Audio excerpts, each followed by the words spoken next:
called Najran. I think it still exists to this day, and it was considered a Christian town because of Ethiopian penetration. And it made the inhabitants, he gave, like Muhammad will later do with Islam, Judaism or death, Islam or the sword. So he already has started that tradition here before even the coming of the Prophet. Many perished by the sword, the rest were thrown into a trench. The king ordered it dug and burning fire there. And 100 years later, when Muhammad was being sorely persecuted, he encouraged his followers by the example of the Christians of Najran, who he claims, and there's a quote here from the Quran, Surah 85, I'm not sure, for no reason but they believed in the mighty, glorious God they were persecuted. Dunawas paid dearly, however, for his triumph. Another of these Ethiopian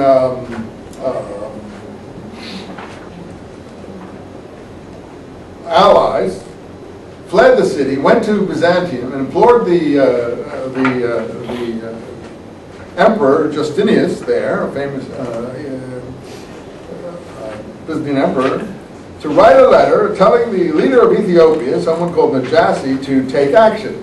This is really important. And then 70,000 strong, therefore, came across the Red Sea and disembarked at Yemen.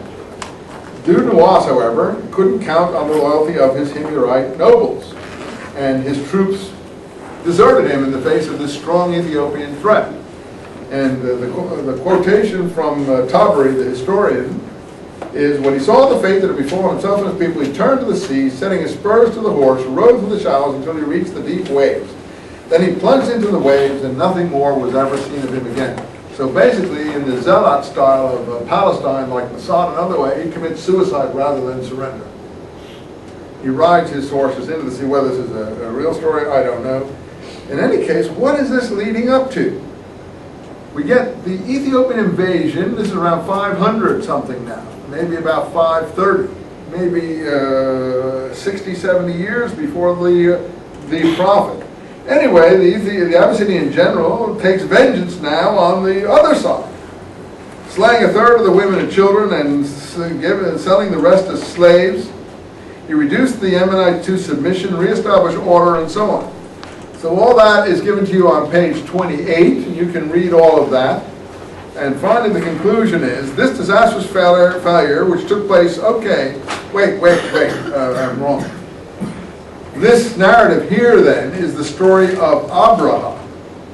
Abraha is someone referred to in the Quran. Abraha, as time goes on in southern Arabia, becomes the Ethiopian governor of southern Arabia. Clearly his name was originally Abraham, and he's called in these stories Abraha, which is just Abraham with one consonant missing. And it tells how he finally wants to subdue all of southern Arabia, and he has the elephants helping him in his army. And he sends his troops north, and they get as far north as Mecca, the birthplace of the Prophet. And there the Ethiopians lay siege to Mecca, and the elephants appear at Mecca, and this is referred to in the Quran in the Surah of the Elephant. There is a surah at the end of the Quran called the Surah of the Elephant. And this is referring to the Ethiopians. So the coming of the Ethiopians with their elephants into southern Arabia in the wake of the Jewish kingdom there, crushing the Jewish kingdom, trying to conquer the rest of southern Arabia, sets the stage for the birth of the Prophet. The reason? All Muslim historians date the birth of the Prophet at the time of the appearance of the Ethiopian elephants at Mecca. So in the aftermath of all this trouble in the south, Judaism penetration, Christian penetration, Ethiopian armies coming, we get this appearance of the Ethiopian elephants at Mecca, and it is to that year and that appearance that the birth of the Prophet is dated. Now, weirdly here, I noticed page 30 and 31 are missing, which is just the next chapter, so it really doesn't impinge on us. And I'm not sure, I don't know if your page 30 and 31 are missing, but I'll see if I can get that and make a note of it. But they should make good with that lacuna. In any event, make a note if you see any other pages listed missing, and I'll take it down and make the Xerox you the substitution pages. But next time, bring your Koran. Next time we will talk about the prophet's birth. We will talk about his first revelations. We will talk about the beginning of his life. Bring your Korans. We're finished with this at the moment.